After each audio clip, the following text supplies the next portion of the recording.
The blood on Victoria Lawson's hands wasn't hers, but it might as well have been with the way her heart had shattered that morning in April of 1876. She had been kneeling in the garden behind the boarding house in Montezuma, New Mexico territory, digging furiously into the earth as if she could bury her grief alongside the tomato seedlings when she heard the horse approach. Victoria didn't look up. She couldn't. The dirt beneath her fingernails and the ache in her shoulders were the only things keeping her tethered to this world, keeping her from floating away into the numbness that threatened to consume her entirely. Her sister was dead. Margaret had been 24 years old, vibrant and full of dreams, and now she was gone. Pneumonia had taken her in less than a week, so fast that Victoria hadn't even had time to process what was happening before she was standing over a fresh grave in the small cemetery on the hill overlooking town. The doctor had done what he could, but in these harsh territories, sometimes even the strongest couldn't survive. "Madam," a voice called out, rough but not unkind.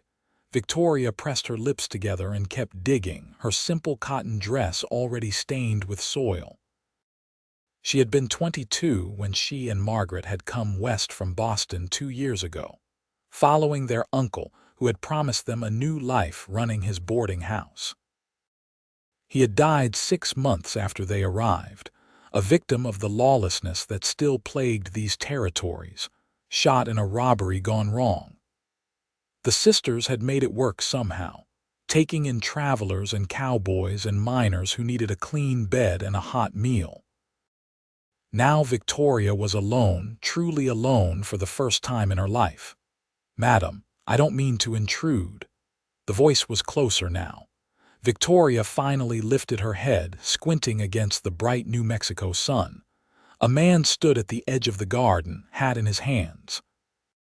He was tall, lean in the way men got when they spent their lives on horseback, with dark hair that brushed his collar and eyes that were an unexpected shade of blue-green, like the Rio Grande when the light hit it just right. He wore dusty trail clothes and had the weathered look of someone who had spent considerable time under the open sky. "The garden doesn't need visitors," Victoria said, her voice hoarse from crying.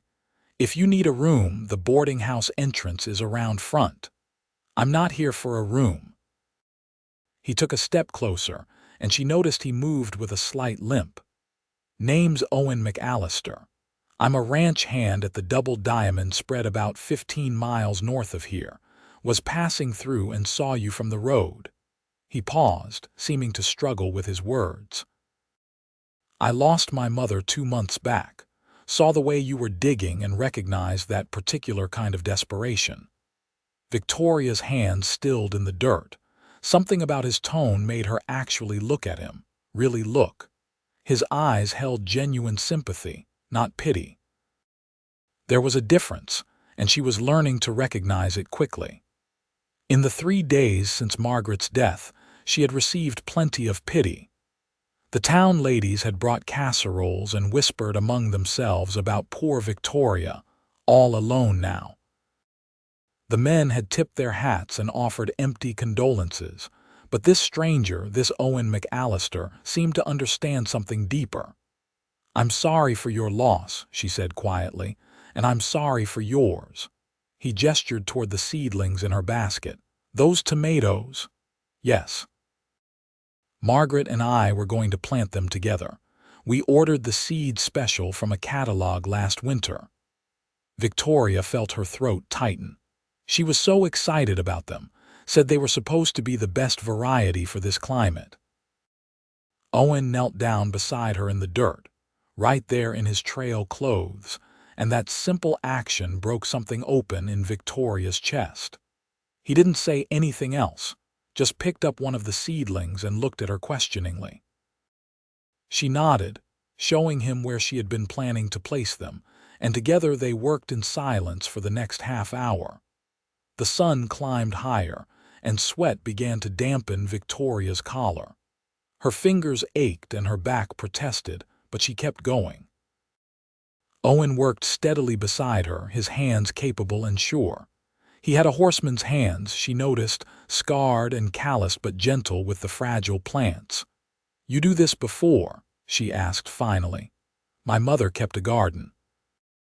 Not as elaborate as this, but she managed to grow vegetables even in the hardest years. Said it gave her something to nurture when everything else in this territory seemed bent on dying. He tamped dirt around a seedling and sat back on his heels. She was right, I think. There's something about putting life into the ground that reminds you the world keeps turning. Victoria felt tears prick at her eyes again, but she blinked them back.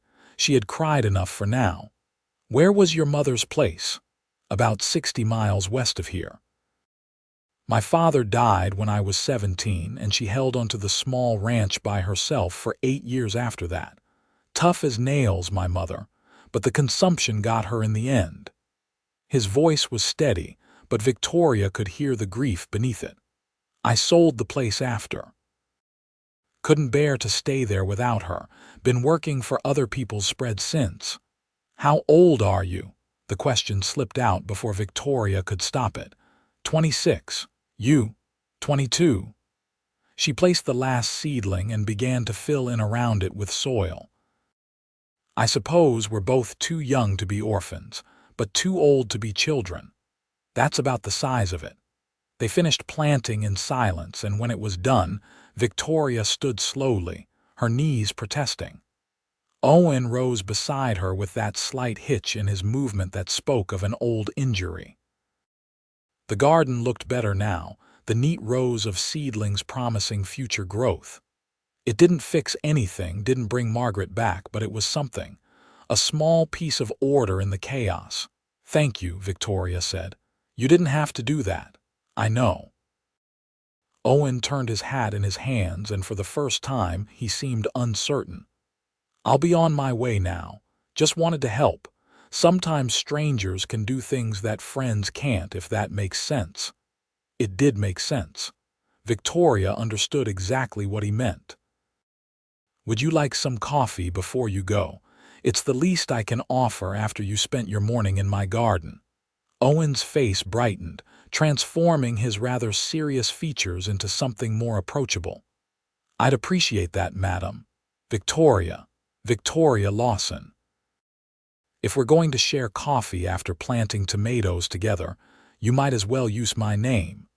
Then you should call me Owen." She led him around to the front of the boarding house, a sturdy 2-story structure that her uncle had built with his own hands. The paint was peeling in places and the porch steps needed repair, but it was solid and reliable, much like Victoria herself had learned to be. Inside, the main room served as a combination dining area and sitting room, with a large table that could seat 12 and a fireplace that took up most of one wall. The boarding house was empty at the moment. Most of her guests were miners or traveling salesmen who came and went on irregular schedules. Victoria had 2 long-term residents: Old Pete, a former prospector who paid his rent by doing repairs, and Mrs. Carlyle, a widow who helped with the cooking and cleaning in exchange for room and board. Both were out this morning, which left Victoria alone with this stranger she had somehow invited into her home. She poured water from the pitcher into the kettle and set it on the stove, adding wood to build up the fire. Owen stood awkwardly near the door until she gestured to one of the chairs at the table. He sat, placing his hat on his knee, and looked around the room with evident interest. "You run this place yourself?" he asked. "I did. My sister and I together." Victoria measured coffee grounds into the pot with practiced efficiency. "Before that, our uncle owned it. We came from Boston 2 years ago to help him. Margaret and I were going to be his heirs, build something lasting out here." She paused, staring at the coffee pot. "Now it's just me." "You thinking of staying?" It was the question Victoria had been avoiding for 3 days. Everyone in town assumed she would pack up and head back east now that she was alone. A young, unmarried woman had no business running a boarding house by herself, they whispered. It wasn't proper. It wasn't safe. But Victoria had no desire to return to Boston, to the cramped apartment and the factory work that had been their life before. For all its hardships, New Mexico territory had given her something she had never had back east: possibility. "I'm staying," she said firmly. "This is my home now. Margaret would want me to keep it going." Owen nodded as if this made perfect sense. Takes courage to make that choice, or stubbornness. The kettle began to whistle, and Victoria poured the hot water over the coffee grounds, breathing in the familiar bitter aroma. "I'm not sure which I have more of. In my experience, they're often the same thing." She brought 2 cups to the table and sat across from him. For a moment, they drank in companionable silence. Owen held his cup with both hands, warming them despite the growing heat of the day. Victoria noticed a scar across his knuckles, white against his tanned skin. "The limp," she said, then caught herself. "I'm sorry, that's terribly forward of me. It's all right. Got thrown from a horse about 5 years back. Leg healed wrong, doesn't bother me much except in cold weather." He set down his cup. "Could have been worse. I've known men who died from less." Victoria thought of her uncle, shot down in the street for the few dollars in his pocket. She thought of Margaret, burning with fever while Victoria held her hand and prayed uselessly for a miracle. Death seems to come easy out here. It does, but so does life if you're paying attention. Owen gestured toward the window that overlooked the garden. "Those tomatoes will grow. Comes fall, you'll have more fruit than you know what to do with. That's the bargain of this place. It takes, but it also gives." "That's a rather philosophical view for a ranch hand," he smiled, a slow, warming expression. "My mother liked to read. Had a whole shelf of books she brought with her from St. Louis, philosophy, poetry, even some novels. She taught me that a man's occupation doesn't define the borders of his mind."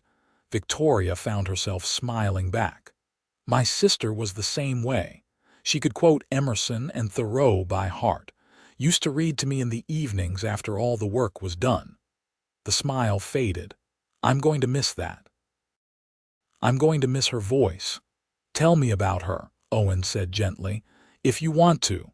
And Victoria found that she did want to. She talked about Margaret's laugh, bright and infectious. About how her sister had befriended every stray animal in town, feeding them scraps despite Victoria's protests that they couldn't afford to. About Margaret's terrible singing voice and her excellent cooking, her stubborn optimism and her fierce loyalty.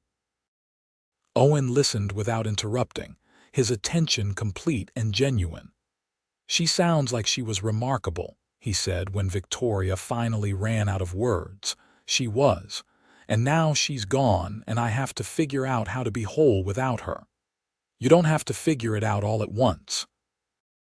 Owen finished his coffee and stood. "But when you do need help, I hope you'll ask for it. Stubbornness only gets you so far." Victoria walked him to the door, suddenly reluctant to see him go.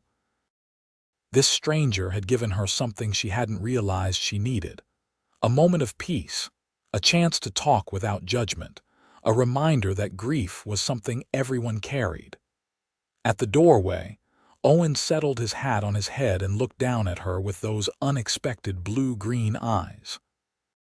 "I come through Montezuma about once a month," he said, "picking up supplies for the ranch. Would it be all right if I stopped by, see how those tomatoes are doing?" Victoria's heart did something complicated in her chest. "I'd like that." "Then I'll see you in a few weeks, Victoria Lawson." She watched him mount his horse, a sturdy bay gelding that looked as trail-worn as its rider. Owen raised a hand in farewell and rode off down the dusty main street of Montezuma, and Victoria stood on the porch long after he disappeared from view. The ache of Margaret's loss hadn't diminished, but it had shifted somehow, making room for something else. Not hope exactly, but perhaps the possibility of hope. The days that followed were hard. Victoria threw herself into running the boarding house, cooking meals and changing linens, and keeping the accounts with grim determination. Mrs. Carlyle worried over her, bringing her tea and insisting she eat more. Old Pete fixed the porch steps and oiled all the door hinges, his way of showing care. The townspeople continued their whispered concerns, but Victoria ignored them. She had work to do, and work was what kept her sane. She also tended the garden every morning and evening, watching the tomato seedlings take root and begin to grow. Each new leaf felt like a small victory, proof that she could nurture something into thriving. On the really hard days, when the grief threatened to pull her under, she would kneel in the dirt and remember Owen's words about putting life into the ground. True to his word, Owen returned 4 weeks later. Victoria was sweeping the front porch when she saw him ride into town, and her heart leapt in a way that surprised her. She hadn't realized how much she had been looking forward to his visit until he was there, dismounting in front of the boarding house with that careful movement that favored his left leg. "The tomato's still alive," he called out, grinning. "Thriving, actually. Come see." They walked around back together, and Owen made appropriately impressed noises at the garden's progress. The tomatoes had doubled in size, their leaves a healthy deep green. Victoria had also planted beans and squash, creating neat rows that spoke of order and care. "You've got a gift for this," Owen said. "Everything looks strong. Margaret had the gift. I'm just following what she taught me." But Victoria felt a flush of pride anyway. She had kept something alive, made it flourish, and that counted for something. They fell into an easy conversation, updating each other on the past month. Owen told her about life at the Double Diamond, about the new foals born that spring, and the constant work of maintaining fences and managing cattle. Victoria shared stories about her boarding house guests, including a traveling salesman who had tried to sell her a miraculous tonic that supposedly cured everything from gout to heartbreak. "Please tell me you didn't buy any," Owen said.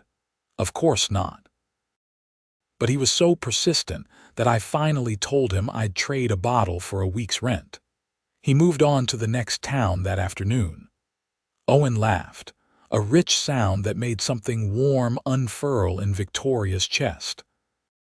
They ended up sitting on the back porch, watching the afternoon shadows lengthen across the garden.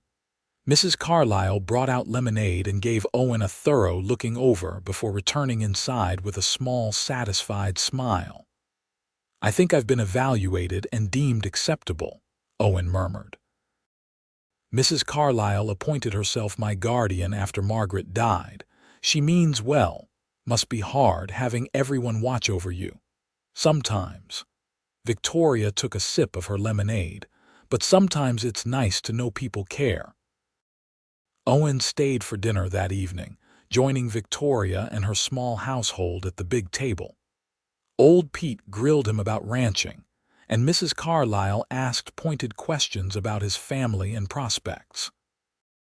Owen handled it all with good humor, and Victoria found herself watching him, noticing the way he listened carefully before responding, the way his eyes crinkled when he smiled. When he left that night, he promised to return in another month. Victoria found herself already counting the days. The pattern continued through the spring and into summer. Owen would arrive on a Saturday afternoon, check on the garden, and stay for dinner.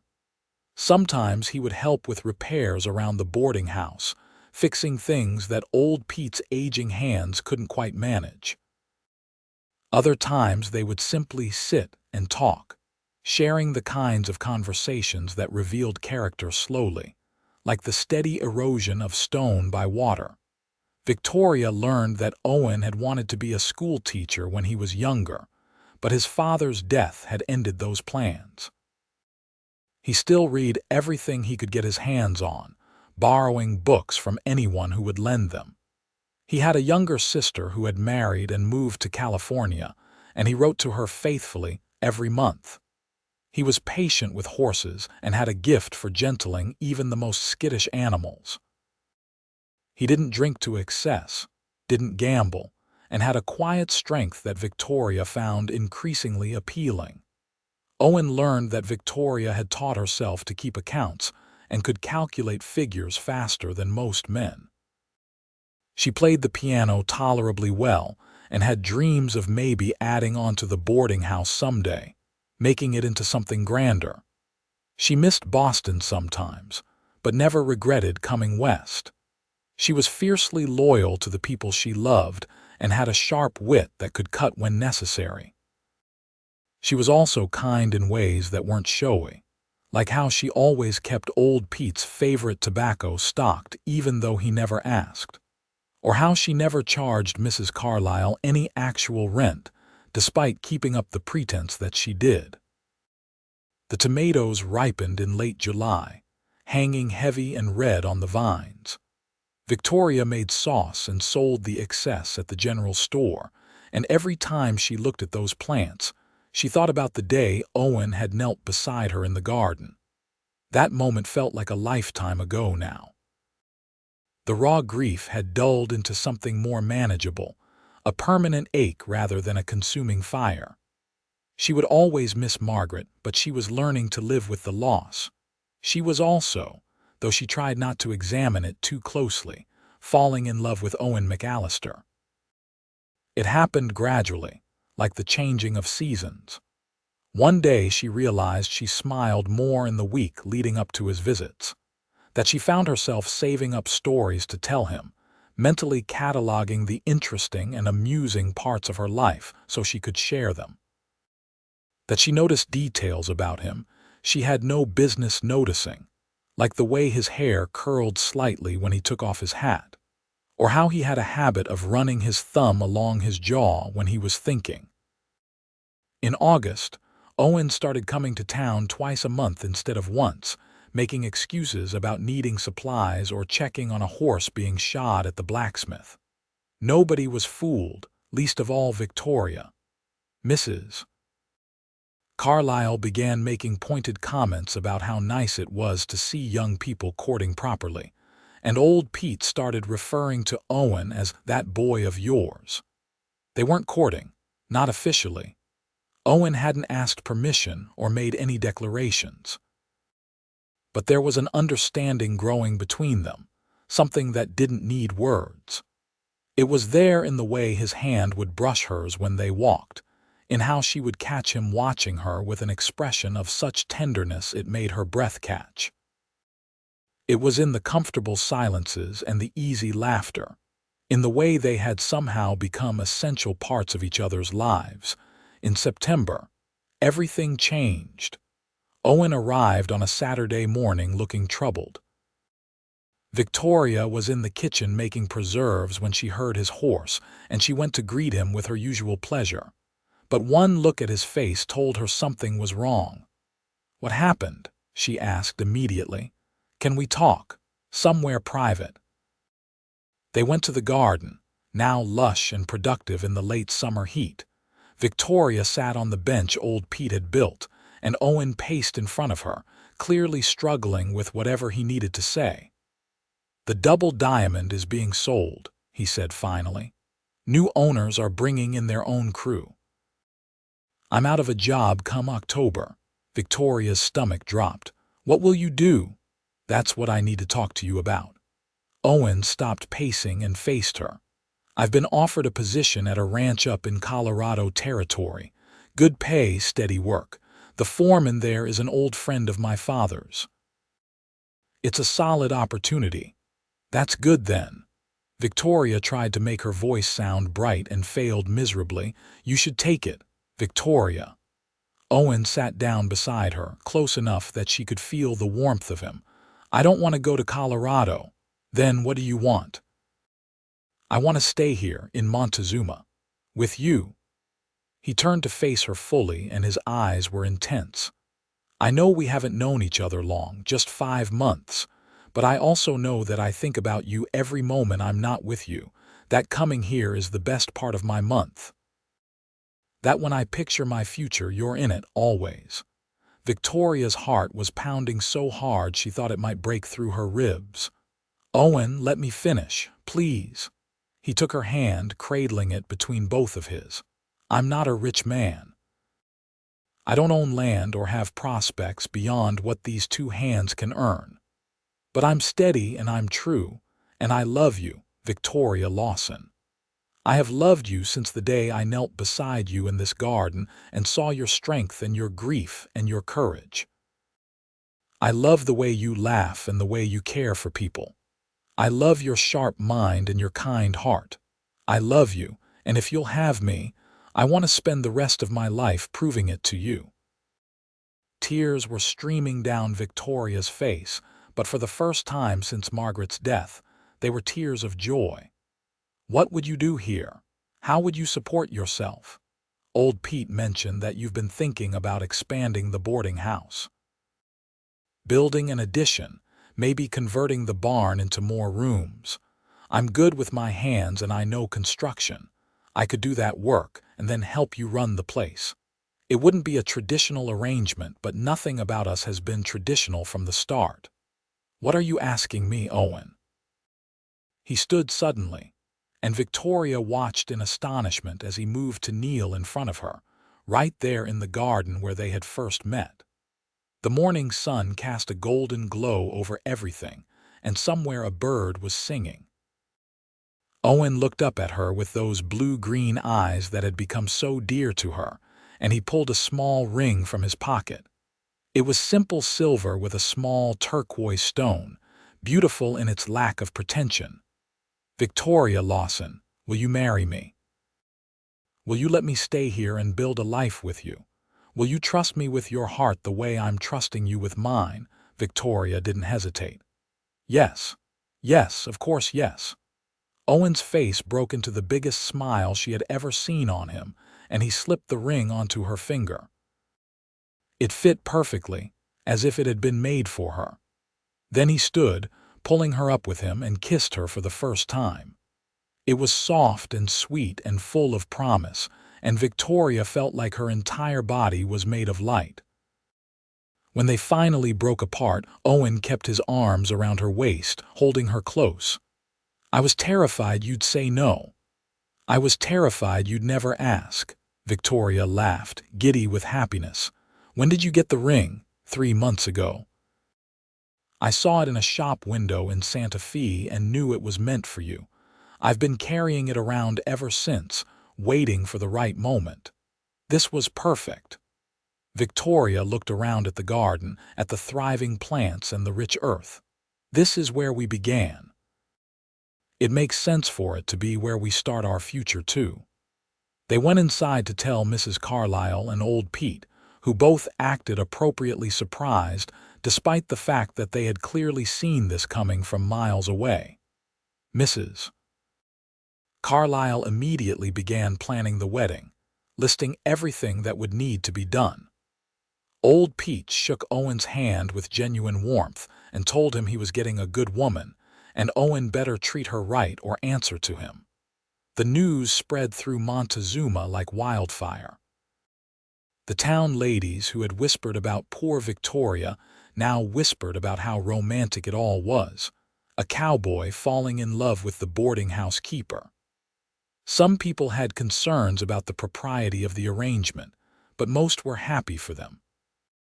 Victoria had earned a lot of goodwill in the time she had been running the boarding house, and Owen made a good impression on everyone he met.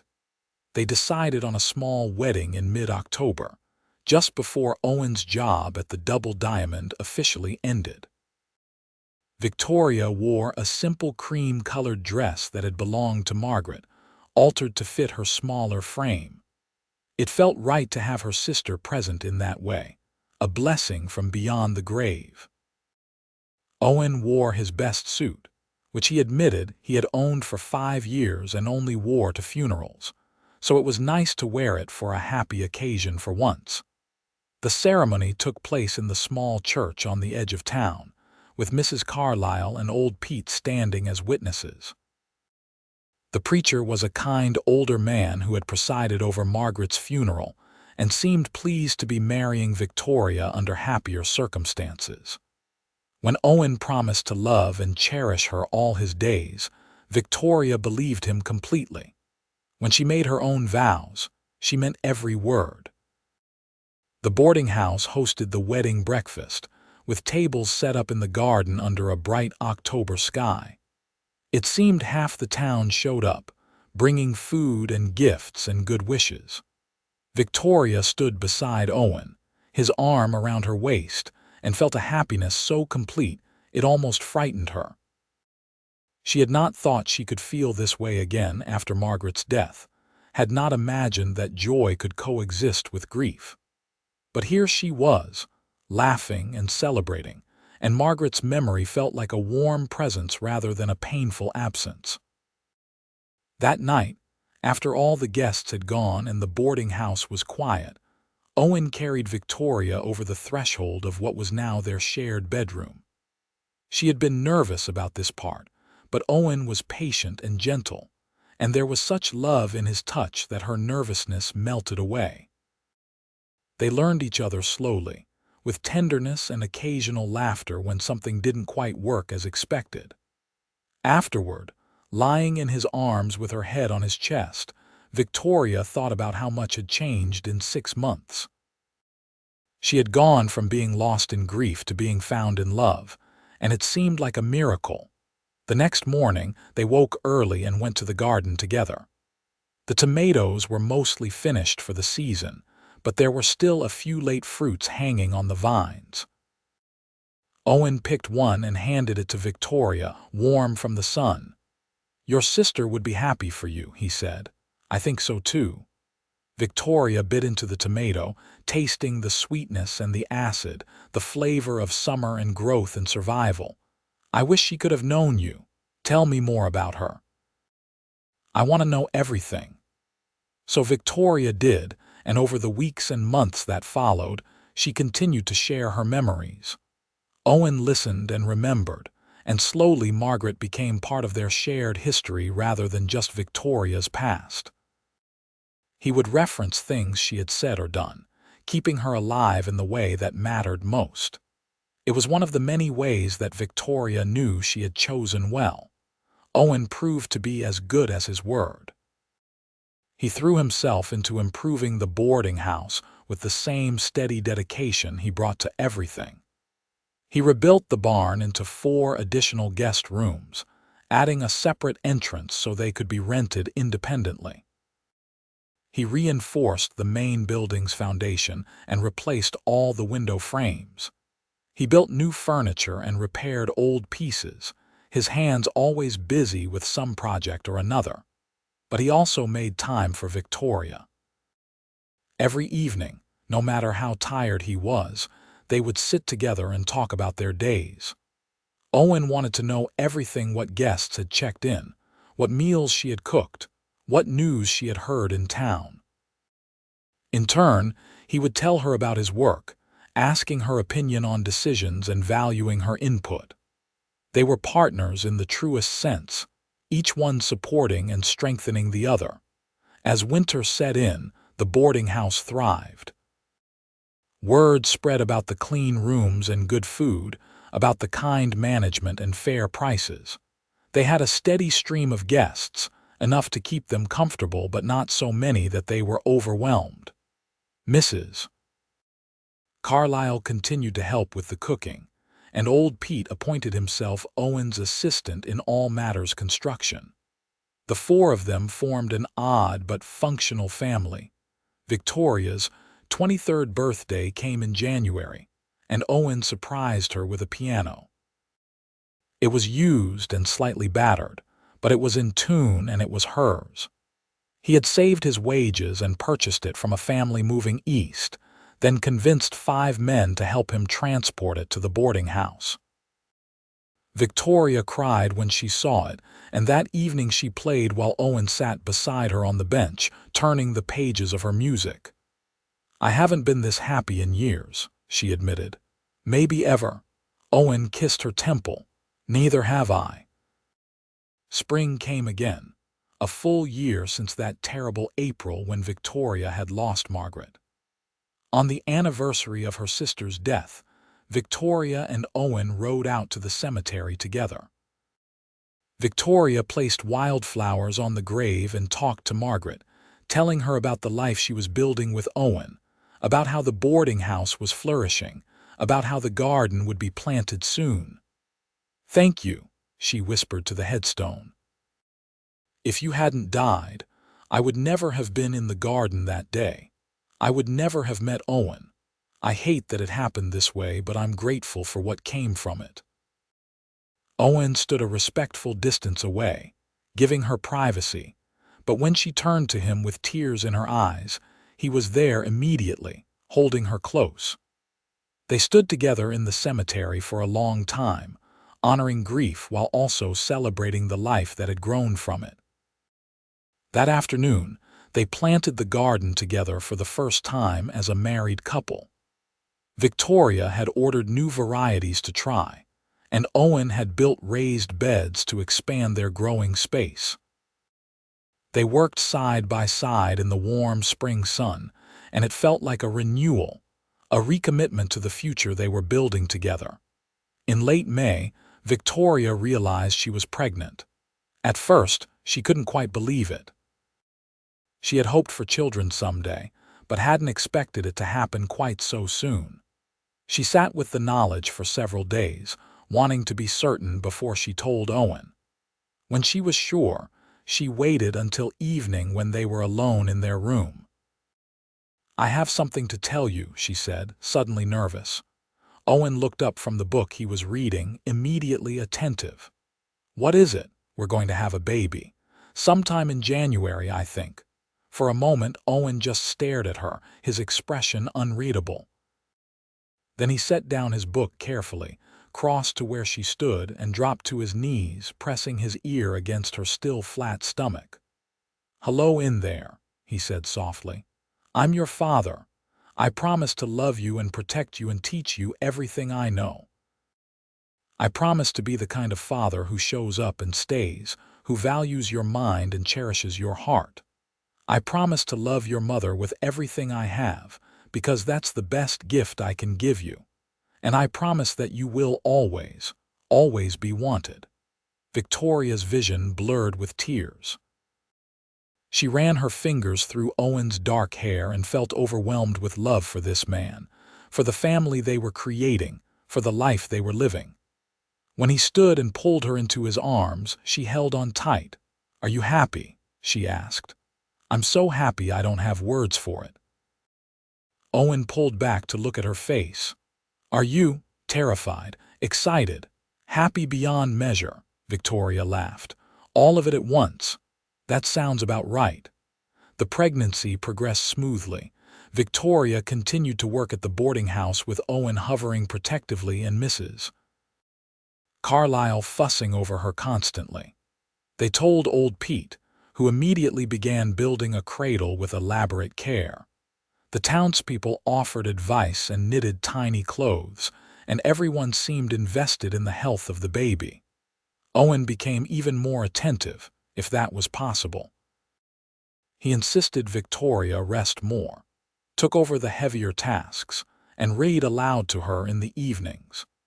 He borrowed every book about childbirth and infant care he could find, studying them with the same intensity he had once applied to his abandoned dreams of teaching.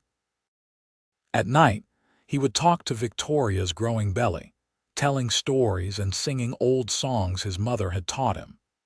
In August, when the heat was oppressive and Victoria's patience was wearing thin with the discomforts of late pregnancy, Owen suggested they take a day away from the boarding house. Mrs. Carlyle and old Pete could manage without them for once. They rode out to a spot Owen had discovered, a grove of cottonwood trees near a bend in the river where the water ran slow and cool. They spread a blanket in the shade and spent the afternoon being lazy, something neither of them was particularly good at. Owen read poetry aloud while Victoria dozed, lulled by his voice and the sound of the river. When she woke, she found him watching her with such tenderness that her breath caught. "What are you thinking?" she asked. "About how much my life has changed. 2 years ago I was alone and drifting. Now I have you and a baby coming and a home that matters. Sometimes I can't believe my good fortune." Victoria struggled to sit up and Owen helped her, arranging pillows behind her back. "I feel the same way.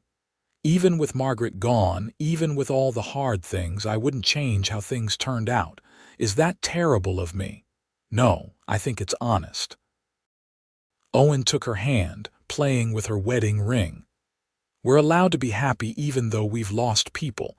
That's not betraying them. That's honoring them by living well.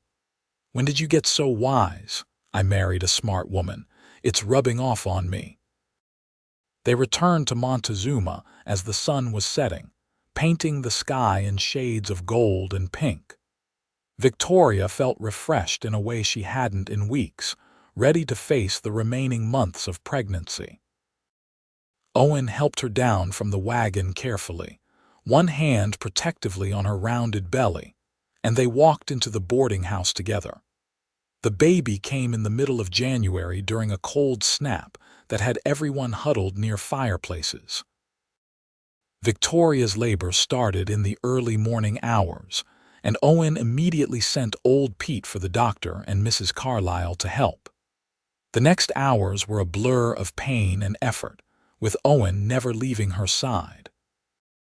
He held her hand and wiped her forehead and told her she was strong. She could do this. He believed in her. When the baby finally arrived in the gray dawn light, the doctor announced, "It's a boy, a healthy boy." Owen's face was wet with tears as he looked down at his son for the first time. The baby had dark hair like his father, and was already showing signs of having his mother's stubborn determination, wailing lustily at being brought into the cold world. Victoria reached for him, exhausted but exhilarated, and when they placed her son in her arms, she felt complete in a way she had never imagined. "What should we name him?" Owen asked, sitting carefully on the edge of the bed. Victoria had thought about this for months. "I want to name him after Margaret, use her name somehow." Owen considered this. "Margaret means pearl. What about using that? Pearl in another language, maybe." "Merritt," Victoria said suddenly. "It's close to Margaret but different enough to be his own. Merritt McAllister." "Merritt," Owen repeated, testing the name. He looked down at his son, who had stopped crying and was looking around with unfocused eyes. "Welcome to the world, Merritt McAllister. Your Aunt Margaret would have loved you." The weeks after Merritt's birth were exhausting and wonderful in equal measure. Victoria learned to feed him and soothe him and interpret his different cries. Owen changed nappies and walked the floor at night when Merritt was fussy, singing the same songs he had sung to Victoria's belly. They learned together, making mistakes and figuring things out, and their love deepened with the shared responsibility of caring for this tiny person they had created. Mrs. Carlyle declared herself Merritt's honorary grandmother and spent hours rocking him and telling him stories. Old Pete carved toys and built a beautiful wooden rocking horse that Merritt wouldn't be able to use for years, but that held pride of place in the bedroom anyway. The townspeople came to visit, bringing gifts and cooing over the baby, and the boarding house felt full of life and joy. As winter thawed into spring, Victoria took Merritt out to see the garden for the first time. He was 3 months old and beginning to notice the world around him. She held him on her hip while Owen worked the soil, preparing for the year's planting. "This is where your father and I met," she told Merritt, even though he was far too young to understand. "I was sad and lost, and he knelt down beside me and helped me plant tomatoes. That's how our story began." Owen looked up and smiled. "Our story is still being written." "I know. And I love every chapter."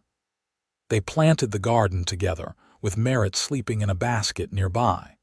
Victoria had saved seeds from the previous year's tomatoes, descendants of the plants she and Owen had put in the ground that first day. There was something satisfying about the continuity, about how life kept cycling forward even as you carried the past with you. Summer came, hot and bright. Merritt grew bigger and more alert, fascinated by everything around him. Owen would take him out to watch the work on the boarding house's latest expansion, holding the baby carefully while explaining what he was doing. Victoria would find them like that sometimes, Owen talking seriously to Merritt about load-bearing beams and proper foundation while the baby gurgled and waved his fists. "You know he can't understand you," she said once, amused. "He will eventually. I'm laying the groundwork." Owen bounced Merritt gently. "Besides, he likes listening to me. Don't you, son?" Merritt made a noise that might have been agreement, and Owen looked triumphant. In the fall, Victoria discovered she was pregnant again. She was nursing Merritt less frequently now, and apparently her body had decided it was time for another child. This time the news was less shocking but no less joyful. Owen's reaction was to immediately begin planning an expansion to their personal quarters, insisting they needed more space for their growing family. "We're going to end up with a dozen children at this rate," Victoria said, but she was smiling. "Would that be so terrible?" "Ask me after this one is born." The second pregnancy was harder than the first. Victoria was chasing after Merritt while trying to manage the boarding house, and exhaustion became her constant companion. Owen took on even more responsibility, and they hired a young woman from town to help with the daily cleaning and cooking. Mrs. Carlyle and old Pete did what they could, but both were getting older and couldn't manage as much as they once had. Still, Victoria was happy.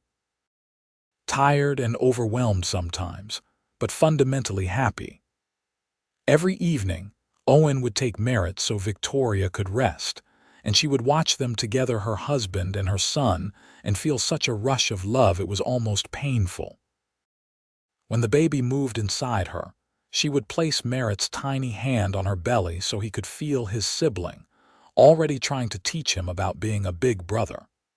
The second baby came in late June, delivered on a hot afternoon with the windows open to catch any breeze. Labor was faster this time, and Victoria almost felt like she knew what she was doing. When the doctor announced, "Another boy," strong and healthy, Owen laughed with delight. They named him Thomas after Owen's father. He had his mother's eyes, gray-green and serious even as a newborn.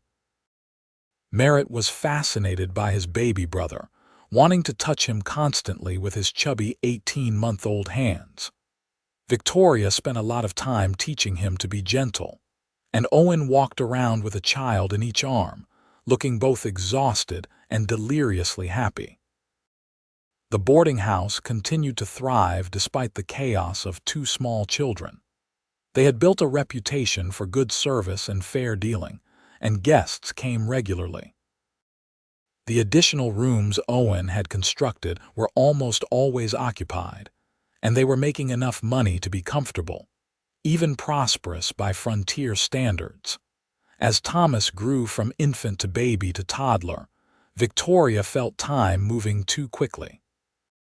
She would look at her sons and wonder where her tiny newborns had gone, even as she delighted in each new stage. Merritt learned to walk and then to run, always moving, always exploring. Thomas was quieter but observant, watching everything with those serious eyes before attempting things himself. Owen was a wonderful father. He was patient with the boys' endless questions and energy, teaching them about horses and construction and the natural world around them. He read to them every night, even when he was bone tired from a day's work. He was also an attentive husband, making sure Victoria knew she was loved and valued, that she wasn't just a mother but still the woman he had fallen in love with in the garden all those years ago. On their 5th wedding anniversary, Owen surprised Victoria by taking her back to that spot by the river where they had spent the afternoon during her first pregnancy. Mrs. Carlyle had agreed to watch the boys for the day, shooing them out with instructions to actually relax for once. They spread a blanket under the cottonwoods, and Victoria lay with her head in Owen's lap, watching the clouds drift by. 5 years, she said. It feels like forever and no time at all. I know what you mean. Owen played with her hair, running the strands through his fingers. Sometimes I try to remember what my life was like before you, and I can't quite manage it. It's like you've always been there.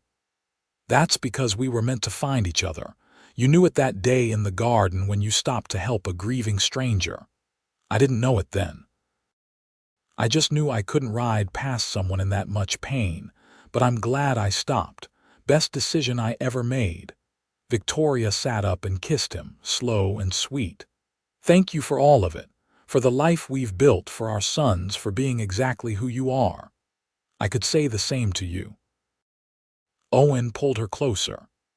Thank you for saying yes when I proposed, for trusting me with your heart, for making me happier than I ever thought possible. They stayed by the river until evening, talking and laughing and remembering, when they returned to Montezuma and collected their sons from Mrs. Carlyle. Victoria felt renewed, reminded of the foundation their marriage was built on. Not just love, though there was plenty of that, but also respect and partnership and genuine liking. They were friends as well as lovers, teammates as well as spouses. The years rolled on, marked by the changing seasons and the growth of their children. Merritt started helping in the garden as soon as he was old enough, showing his mother's gift for nurturing plants.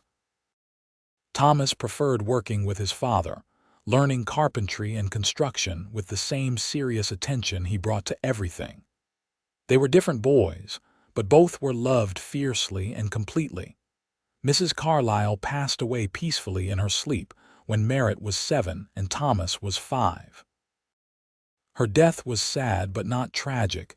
She had lived a full life and died surrounded by people who cared for her.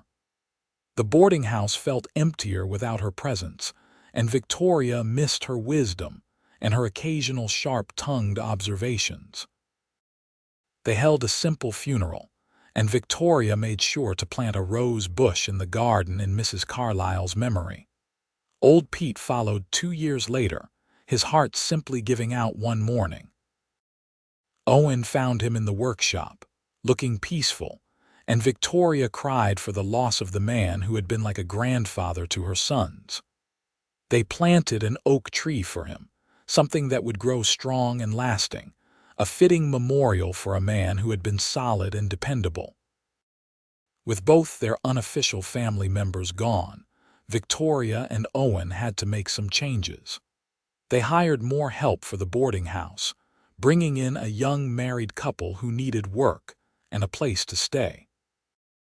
The arrangement worked well, and it gave Victoria and Owen more time to focus on their sons and each other. When Victoria was 31 and Owen was 35, she got pregnant for a third time, a surprise given the 7-year gap since Thomas. This time she gave birth to a daughter, and both Victoria and Owen were enchanted. They named her Margaret Rose, after Victoria's sister and the flower they had planted in Mrs. Carlyle's memory. She had Owen's dark hair and Victoria's gray-green eyes and her own determined personality from the start. Merritt and Thomas adored their baby sister, competing to hold her and make her laugh. The boarding house rang with her cries and gurgles, and Victoria thought about how different her life had become from that terrible April day when she had knelt in the garden, drowning in grief.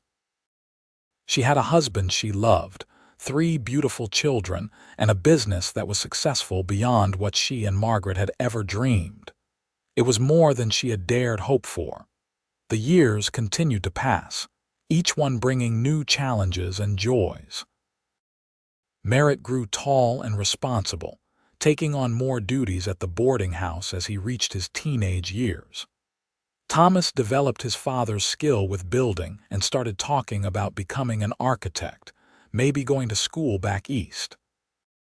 Margaret Rose was bright and curious, wanting to know everything about everything, driving her parents and brothers to distraction with her endless questions.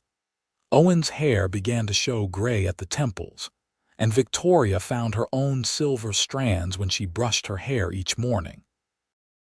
They were getting older, but their love remained as strong as ever. If anything, it had deepened with time, weathered by shared experiences and strengthened by the life they had built together. One spring morning, Victoria found herself alone in the garden. Owen had taken the children into town for supplies, and the boarding house was temporarily quiet. She knelt in the dirt, preparing to plant this year's tomatoes, and she thought about that day 20 years ago when a stranger had appeared at the edge of the garden and changed her life forever. She heard footsteps and looked up to see Owen walking toward her. He must have returned earlier than expected. He was 55 now, his face lined by sun and time, his body still strong from years of physical work. He was the most beautiful thing Victoria had ever seen, planting without me. He asked, that old familiar grin on his face. "You were taking too long." Victoria held up a seedling. "Want to help?" Owen knelt beside her in the dirt, just like he had all those years ago, and took the seedling from her hands. They worked together in comfortable silence, and Victoria thought about how much had changed and how much had stayed the same. They were still partners, still friends, still deeply in love. "You ever regret it?" she asked suddenly. "Giving up the ranch work in Colorado, staying here instead?" Owen looked at her in surprise. "Never, not once. This is where I was meant to be, with you. This was always the right choice. Even with all the hard parts, the financial struggles in the early years, the long hours, the responsibility, especially with all that. The hard parts made us stronger." Owen placed the last seedling and sat back on his heels. "Why are you asking?" "I've been thinking about Margaret lately, about how her death led to us meeting and how strange life is, how the worst day of my life led indirectly to the best things in my life. I don't know how to hold both those truths at once. You hold them the way you've always held them, with grace and honesty." Owen reached over and took her hand, dirt and all. "Margaret's death was a tragedy. Our love is a gift. Both things are true. One doesn't cancel out the other." Victoria felt tears prick her eyes. "I wish she could have known you, known the children, seen what became of the boarding house. I like to think she does know somehow, that she's watching and she's proud of you." Owen pulled Victoria to her feet and into his arms. "She'd be right to be proud. Look at what you've accomplished, what we've accomplished together." Victoria held onto her husband, breathing in the familiar scent of him, feeling the solid strength of his embrace. She thought about their children, healthy and thriving, about the boarding house, successful and respected, about the garden, about to bloom again with new life, about the 20 years they had spent building this life together, brick by brick, day by day. "I love you," she said. "I loved you that day in the garden when you stopped to help. I loved you when you proposed. I loved you when Merritt was born and Thomas and Margaret Rose. I love you now, and I'll love you until my last breath." "And I love you," Owen replied. "Always have, always will. You're the best thing that ever happened to me, Victoria McAllister." They stood there in the garden, holding each other in the spring sunshine, and Victoria felt complete. The grief for her sister would always be part of her, a permanent scar on her heart. But so would this joy, this deep and abiding happiness that came from being loved and loving in return. Both were real. Both mattered. And somehow, impossibly, she had survived the worst and found the best, and she was grateful for all of it. The children came running around the corner then, Margaret Rose shrieking with laughter as her brothers chased her. They tumbled into the garden in a mass of energy and noise, and Owen and Victoria separated to deal with the chaos. But Victoria caught her husband's eye across the garden and saw the love there, the promise that this was their life, messy and beautiful and real. That evening, after the children were in bed and the boarding house was quiet, Victoria and Owen sat on the back porch as they had countless times before. The stars were bright overhead, and somewhere in the distance, a coyote called. Owen had his arm around Victoria and she leaned into him, content. "Tell me about tomorrow," she said, "an old game they played. Tomorrow I'll finish the new addition to the barn. Merritt wants to help, so I'll teach him about roof joists. Thomas is supposed to draw up plans for the chicken coop we've been talking about building. And you'll work your magic in the kitchen, feeding however many guests we have, and probably solve a dozen small crises before breakfast." And Margaret rose. "We'll ask approximately 500 questions and charm everyone she meets." Owen kissed the top of Victoria's head. "And in the evening, we'll all have dinner together, and we'll tell stories, and I'll read to the children before bed. Then you and I will sit right here, just like this, and I'll thank God for another day with you." That sounds perfect. It is perfect. Maybe not perfect by everyone's standards, but perfect for us. Victoria thought about that as they sat in the darkness. Their life wasn't fancy or glamorous. They worked hard for everything they had. There were struggles and disappointments and worries, the way there always were. But there was also love, so much love that sometimes Victoria felt like her heart couldn't contain it all. There was family and purpose, and the satisfaction of building something meaningful. There was the deep comfort of being with someone who knew all of you and loved you anyway. She thought about the girl she had been when she came west from Boston, naive and hopeful. About the young woman kneeling in the garden, destroyed by grief.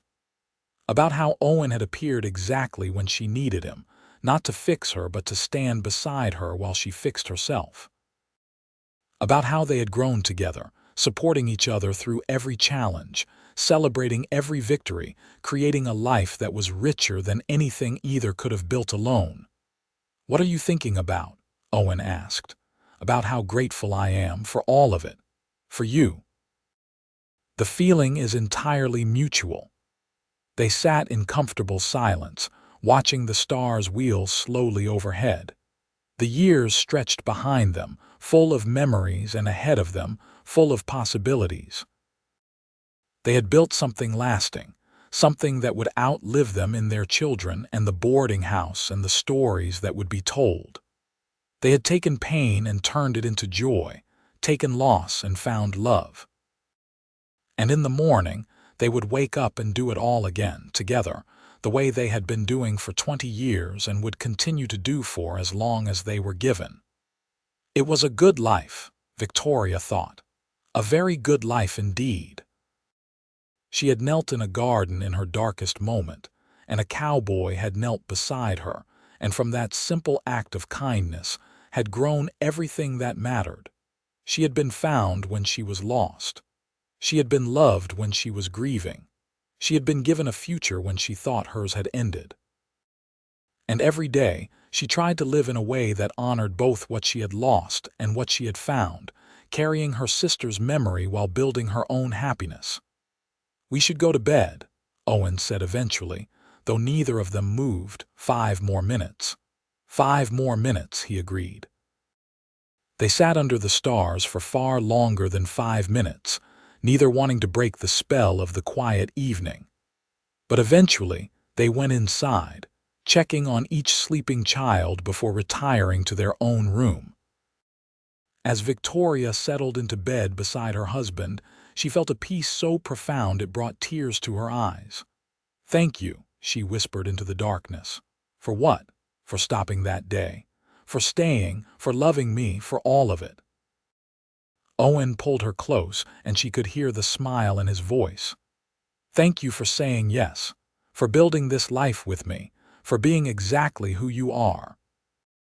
They fell asleep wrapped around each other, the way they had for 20 years, and Victoria's last thought before sleep claimed her was that she was, against all odds and despite all losses, genuinely happy.